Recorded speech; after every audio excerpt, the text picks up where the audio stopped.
Hello YouTube, I'm Al and I have a problem. But I've got quite a few more guitars than I do problems. It's New Gear Day.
That's right YouTube, this is my brand new, to me, 2016 PRS SE Custom 24 in mint condition. Well, it's got a few very, very light scratches on the back, but you can't really do much about that.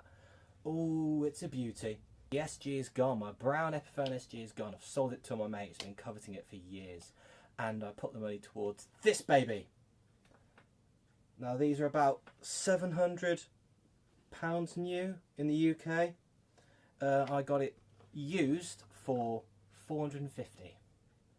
Can't really say better than that because this is absolutely stunning. This is a beautiful guitar. So we have a set maple neck into a mahogany body, which looks absolutely lovely there.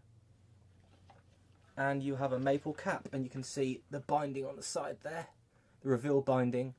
It's got a real maple cap. It's not as thick as the PRS, the US ones, sorry, but it is a real maple cap. And then you put a maple veneer on top of the cap to make it look pretty.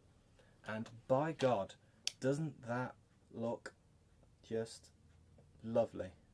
The scale length of this guitar is 25 inches, as most PRSs are, which is in between a Gibson, which is 25 3/4, and a Fender, which is 25.5 inches. The Mark Holcomb is 25.5 inches if you wanted that PRS, because he likes the down tuning. But I'm happy with this. It's strung, I believe, with 10 to 46. I don't think they're 9s. They don't feel thick enough to be 9s. But it feels like 10 to 52s on my regular guitars because of the longer scale length. So that's something to bear in mind.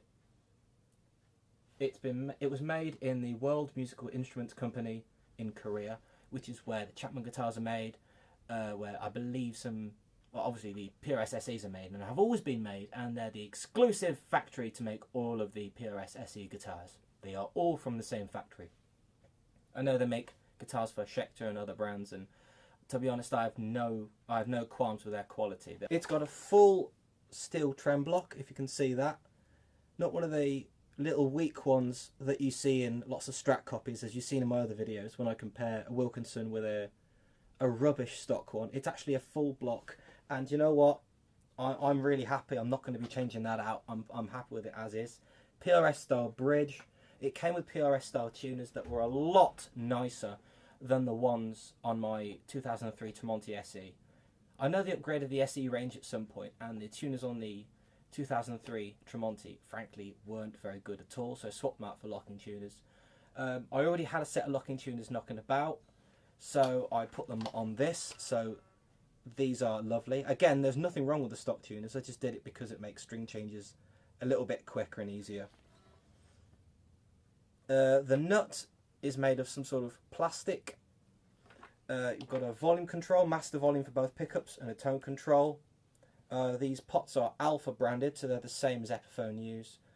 3-way switch, so bridge, both, neck, simple. And it call taps, which is fantastic. These pickups sound incredible when they're call tapped. I cannot say good enough things about these pickups. They are seriously lovely. And you've got the lovely bird inlays on the fretboard, which makes me feel warm and gooey inside. because PRS does not punish someone for having a small wallet.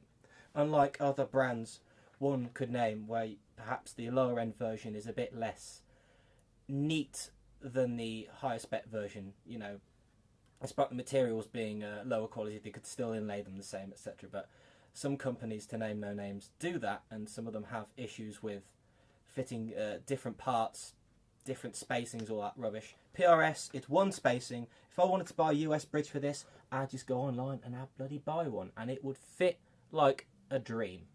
And I love that about PRS. I really respect that about Paul Reed Smith, that he doesn't punish people for having shallow pockets. So, what I've done to this guitar is, of course, oh yeah, and the capacitor in this is a ceramic capacitor, again the same as Epiphone use. I've got a load of orange drops, so I'll probably be putting one of these in just to get rid of that slight brittleness I find those capacitors add to the sound. If you see my very first video on YouTube when I was doing guitar videos like 2 years ago, the first video I did was on my brown Epiphone SG that I've now sold. That was replaced, everything was stock, and I just replaced the capacitor with a orange drop one I had lying about, and it made a big difference to the sound. It opened up the pickup, so I can't wait to see what it's going to do with these. So let's get on to the problems with this guitar. The setup when I got it was horrific. This is not PRS's fault, because the bridge was set at that sort of angle, so it wasn't even flush to the body. Someone had loosened the screws in the back so it all tilted forward. The saddles have been lowered, and the nut, if you can see, has been cut way too deep. You can see that the action on the high E is just basically nothing. So he's trying to get a low action, but the bloke had gone completely the wrong way about it. So this nut is basically gone. I mean, God, look at that. Look how deep that is. It's ridiculous. So I've ordered a black tusk nut, which will be going into this. And that should be easy enough. A friend of mine has changed the nut on his Epiphone. I've never done it before, but he says it's really easy. Just follow the guidelines of how high that one is really, and then you should be alright. So I'm going to do that myself, and that'll be a video. Apart from that, I don't have any issues with this guitar. Everything works perfectly. Oh, no, the volume was slightly treacly, as you find with cheap potentiometers. So, again, I just popped the knob off. I used a little bit of contact cleaner, just swizzled it around at the top, and then it sort of just lubricated it, and now it's a little bit less treacly. I can do volume swells, and it's all lovely. Cream switch tip and plastics, lovely zebra pickups. These are the SE versions of the 8515s, and I didn't know what pickups would come in this. I just really wanted a custom 24, to be honest, because I don't associate any player with a custom 24 in my head. It's entirely its own animal. Like SGs, I think of Wyoming, I think of Captain Sensible of the Damned, Angus Young a little bit, you know, we all do, let's be honest. Strats, I think of Pianore, because I'm a big fan of the Anderson stuff, as, let's be honest, we all are. If you're on YouTube watching this, you'll have seen the Anderson stuff. Hendrix, all that, you know, different guitars for different vibes, but this doesn't have a vibe. For me, it's entirely something that I can put my own dark imaginings onto. So, let's move on. So, that's the spec of this mighty beast. Now let's get on to some sounds. Okay, so I've got it plugged into my Marshall MG amplifier, little Marshall MG series. Nothing special, but I've had this practice amp for years and I know it like the back of my hand.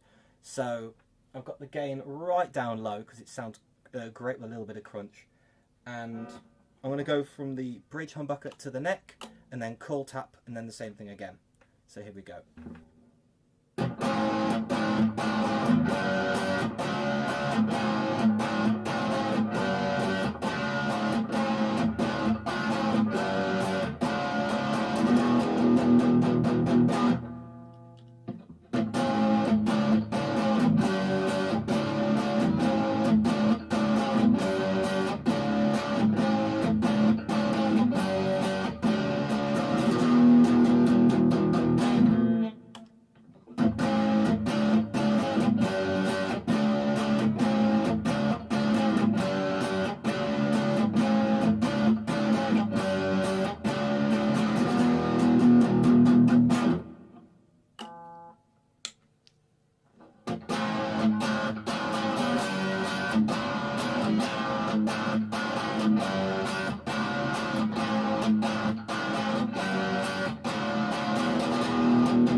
what impresses me most about this guitar is the sheer versatility. I mean, as you just heard, I've just been using the volume control and the selector and the coil tap. I mean, just 2 knobs and a 3-way switch. And I went from heavy sort of gent stuff, cleaned up, did a bit of periphery, cleanish stuff, and it sounded great. And I did some funk. You can do so much with this, just with 2 pickups and a coil tap. It's ridiculous. I honestly never thought that a guitar with a master volume I'd be alright with, because I'm so used to playing Les Pauls, and I had issues with my Strats a little bit because one volume makes me go. I like setting up a rhythm tone and then flipping to the bridge and this going, you know, and giving it some. So I'm really surprised that A, how many tones there are, and B, how good they all sound, how usable they all are. All of these tones have a purpose. You could be in a funk band one day with a funk setting, and you could turn up the next week with a Bad Monkey distortion pedal or something, and you know, plug that in and off. You're away playing classic rock or gent or whatever you want to bloody play on it. It's ridiculous. So I'm gonna just turn the camera off and just jam on this all day now. Really, yeah, it's my new guitar. Look at it. It's so pretty. It's so pretty. Yeah, PRS SE Custom 24. It's the 2016 one, because in 2017 they only changed the logo, and I've got the old logo with the big SE. Thank you very much for watching. Hope it's been helpful. This guitar is immense. I'll see you next time. Bye!